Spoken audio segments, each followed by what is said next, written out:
The ice in Antarctica is very old. It blankets an entire continent in silence.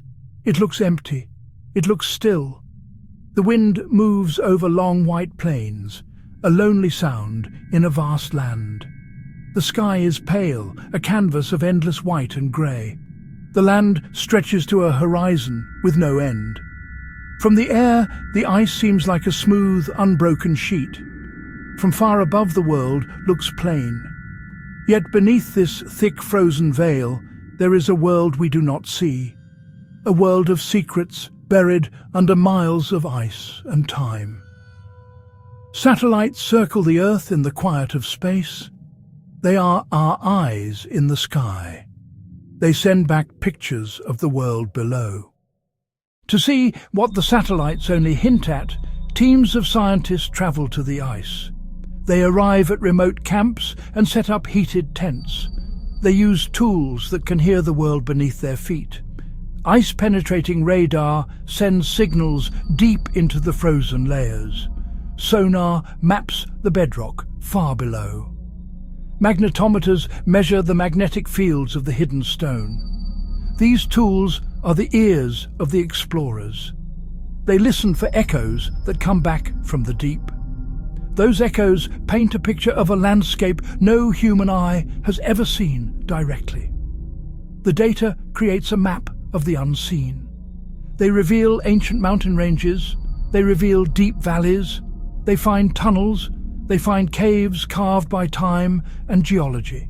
They find vast subglacial lakes, water untouched by the sun for millions of years. The search for truth goes deeper than radar signals. Sometimes explorers get a direct view. They lower cameras down long, narrow boreholes. The cameras descend through thousands of feet of blue and white, into a world of absolute darkness. They are our remote eyes seeing what we cannot. The footage they send back is often just what you would expect. It shows the dark, icy walls of the borehole. It shows the rocky floor far below. The images are stark and cold. But in rare, whispered-about cases, the cameras show something else entirely. One unconfirmed report. A camera broke through into a vast open space. The cavern it entered was not dark. It was glowing with a soft, ethereal blue light. The light did not come from the camera. It came from an unknown source within the cavern. The mysterious light painted the ice walls in shifting blues and greens. A world of light hidden under a world of ice. As the camera panned, strange shapes became visible. They sat under the gentle blue radiance. They looked like walls. They looked like columns. They looked like the remains of massive structures, half buried in ice. They looked like rooms in a forgotten palace. The strange light made them feel alive, not dead, merely sleeping. The footage, if real, captures a scene from another world. It is a world that should not exist, yet there it is, glowing silently. The source of the light remains a complete mystery. Some speculate bioluminescent microbes. Others suggest rare minerals reacting with subglacial gases. More hauntingly, ancient technology, a buried power source. The glowing caverns are a beacon in the darkness, drawing our imagination deeper into the Antarctic enigma. Some researchers look at this evidence and see only nature. They say that the ice can form many strange and beautiful things. Warm water flowing from geothermal vents can carve out enormous caverns over thousands of years. Volcanoes that lie dormant under the ice can melt vast networks of tunnels. The slow, grinding shift of the bedrock can create hollow spaces that mimic artificial structures. This is all true. Nature is a powerful artist, capable of creating wonders that can easily be mistaken for something else. The natural explanation is the simplest one. But other voices tell a very different story. They are the voices of those who believe we have found something extraordinary. They say there are undeniable signs of a lost people, a civilization that predates our own. They point to the evidence that seems to defy natural formation. They point to the long, straight lines picked up by radar. They point to the sharp right angles that suggest deliberate design. These lines, they argue, do not come from the random processes of melting ice or shifting rock. They look like plans.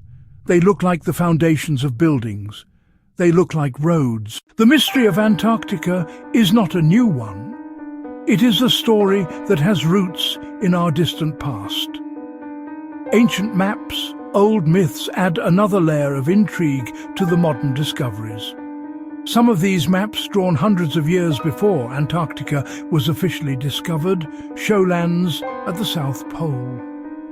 The Piri Reis map, created in 1513, is one famous example. It appears to show the coast of Antarctica without its ice cap. How could a mapmaker in the 16th century know the shape of a continent that was buried under miles of ice? This question has puzzled historians for decades. These old maps are often dismissed as fantasies or cartographic errors. But for some, they are more than that. They are seen as copies of even older source maps, maps created by a seafaring civilization from the ancient past. The stories that accompany these maps speak of great cities and advanced knowledge.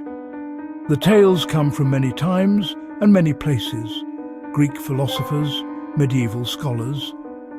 They may be only stories born from the human imagination, or they may hide a fragment of a forgotten truth.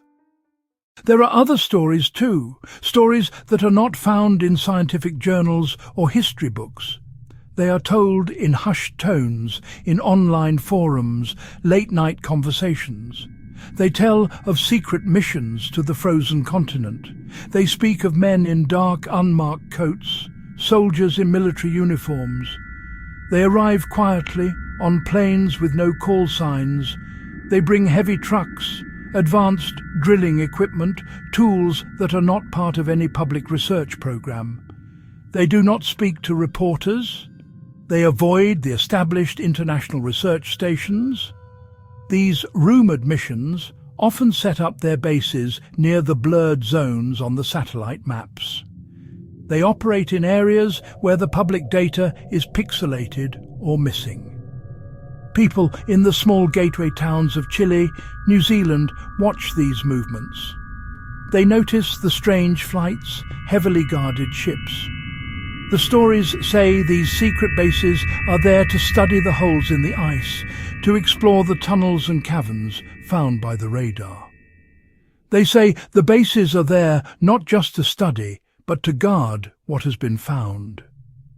Satellite images sometimes show areas that are intentionally blocked or pixelated. The images are not clear in those specific spots.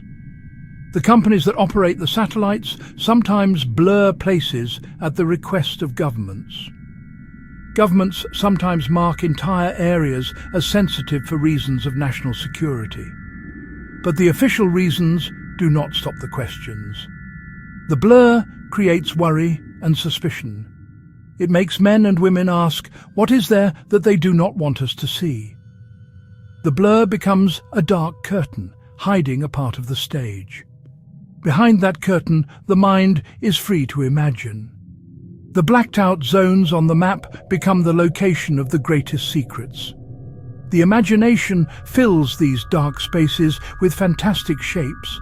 It sees the glowing caverns. It sees the ancient structures.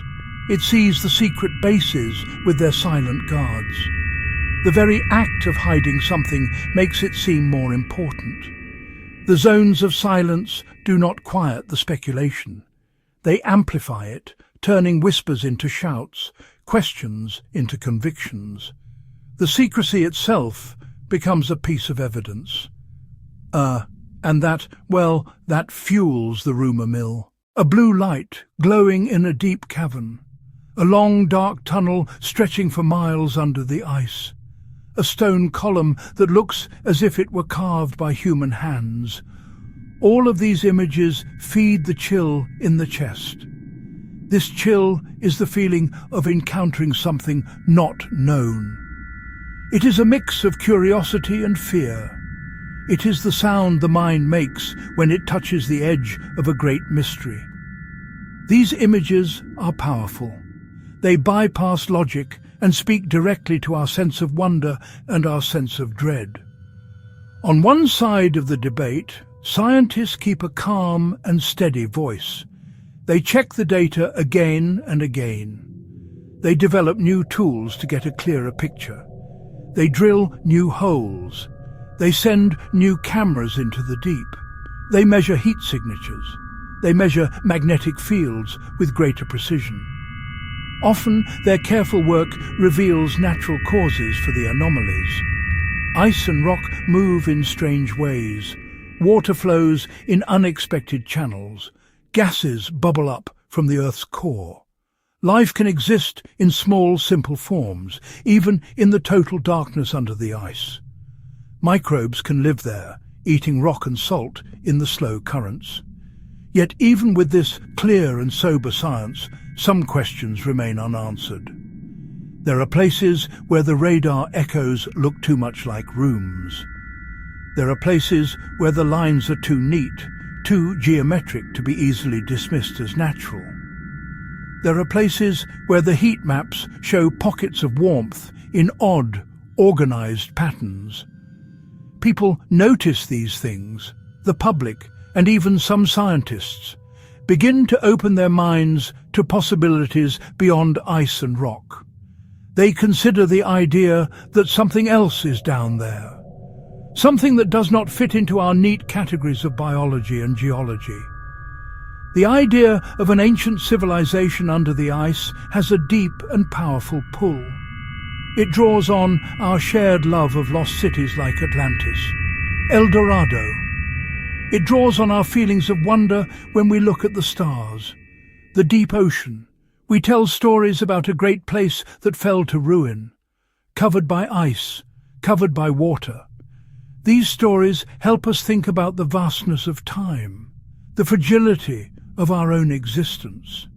They help us imagine how small we are in the grand scheme of things.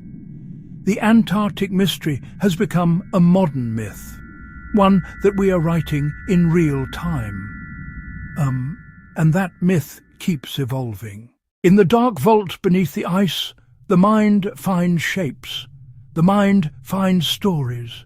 Old stone, carved columns, long silent halls, these images come to life in the imagination. A single beam of blue light seen on a grainy video feed can become a vast subterranean cathedral in the mind. And the mind then asks a series of profound questions. If such a place existed, what did its people know? What technologies did they possess? What wisdom did they lose? And what warning might their fate hold for us? To some, this line of thought becomes a source of hope. To others, it becomes a source of fear. The debate is open, and it is likely to remain so for a long time. The data continues to grow with each passing year. New satellites with better sensors are launched into orbit. New robotic probes are designed to withstand the crushing pressure and extreme cold. New teams of explorers travel to the frozen continent to set up their camps and drill into the ice. Each step brings a little more detail to our map of the unknown. Each step brings new shapes into focus in the dark. The more we look, the more we see. And the more we see, the more we want to know. At the end of a long, cold day of work, the wind slows. The Antarctic sky grows pale with the coming twilight. A team of explorers stands at the edge of a deep hole they have drilled. They watch the faint, mysterious blue glow that rises from below. In that moment they feel small. They feel like a part of a story that is much longer than a single lifetime. Back into the deepest parts of time, It reaches out into the vastness of space. It calls to those who are willing to listen to its quiet, frozen song. We may never know the whole truth. The maps will likely always keep some of their parts blurred. The ice will always hold some things secret, locked away in its cold embrace. But we will keep looking. We will keep listening to the faint echoes from the deep. We will keep following the long, dark halls of our imagination as far as they can take us. This is a story of cold and light. It is a story of maps and shadows. It is a story of human wonder in the face of the unknown. The frozen world under Antarctica waits. Shadowed truth. The search continues.